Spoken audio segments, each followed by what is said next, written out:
Have you ever wondered why humans, more than any other species on Earth, are drawn to gather around fires in villages, in cities, and now online?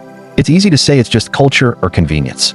But the truth goes far deeper, into an ancient instinct we rarely talk about, yet it shaped the course of our entire evolution. Long before cities, before agriculture, before language had settled into anything we'd recognize today, early humans survived by doing something unusual in the animal kingdom. We watched each other, constantly, not out of fear, but out of necessity. Imagine a world where every sound mattered. A snapped twig, a distant growl, even the rustle of grass could mean predator or prey. In this world, the most valuable skill wasn't strength. It wasn't speed. It was attention, shared attention. Anthropologists call it collective vigilance, and it may be one of humanity's most underrated evolutionary superpowers. When early humans lived in small bands, each person became part of a living, breathing surveillance system. One pair of eyes became 10, 10 became 30, and suddenly, danger didn't just happen to individuals. It happened to the group.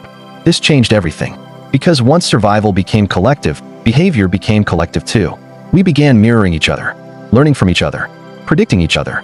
It was in these moments, around campfires, during hunts, while caring for children, that the first sparks of what we now call culture appeared. Stories weren't entertainment. They were warnings, lessons, maps of a world that was trying, every day, to kill us. And so the instinct to pay attention to others grew stronger.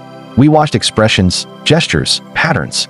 We learned who was trustworthy, who was clever, who noticed things the rest of us didn't. This instinct didn't end with prehistory. It followed us into villages, kingdoms, empires. Even today, you feel it. In the pull of a crowd, in the urge to read comments. In that little jolt, when someone beside you suddenly looks at something you haven't noticed yet. It's the same ancient circuitry lighting up. Pay attention. Something might matter. But here's the twist. The very instinct that helped us survive predators now drives something entirely different. Connection.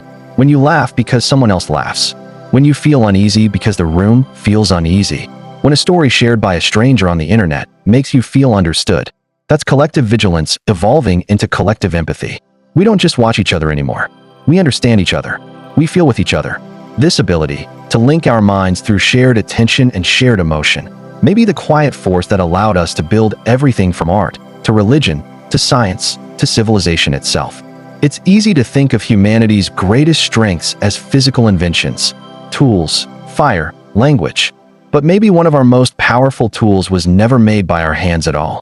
Maybe it was the instinct that whispered, stay together, pay attention, learn each other. Because in a world filled with danger, we didn't just survive by being strong.